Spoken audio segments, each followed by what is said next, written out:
La, galit ang ibon. Lagot ka. Ano ba ang ibon? Ayan o. Oy. Uy, nilapitan siya ng ibon. Ay, pag gumalaw ka, lalapitan ka niya. Wala, bread. Ay, wala daw tayong bread. Ay, oo nga. Bread. Oh. So, ito yung paligid Bread. ng na-frozen na lake.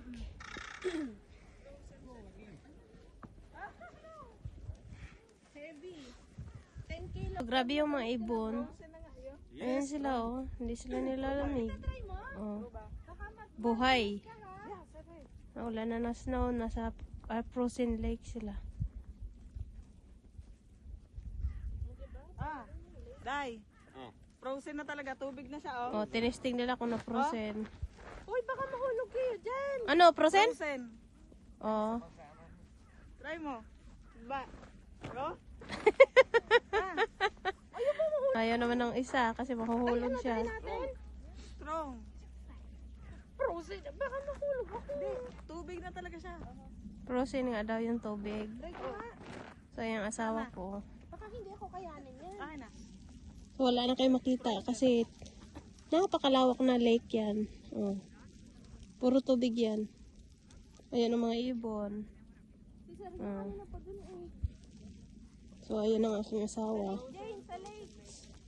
Day, frozen. Naglalaro sila. Oh, sige, pupunta ako dyan. Ano na yung paa mo? Ikaw naman tayo, ayoko na. Akin ako hawak niyan. Frozen na siya lang. Wala na ba? Tapos na. Si Sari nga na doon sa gitna. Ayan na, Ji. Punta ka pa doon sa may kay Sari. Madami naman na tayo. Sumama ka doon kay Sari. Frozen na. Frozen na. Day, tubig na yan eh. Layo, oh. Mag-iba ka nga dyan, Day. Frozen siya. Tubig na yan, Lab, huwag ka Day. na bumalik, nakakatakot kaya. Lab! Frozen. Tara na, baka mapulis tayo dito. Wala, tinignan. Alam nila yan eh, na tubig na yan.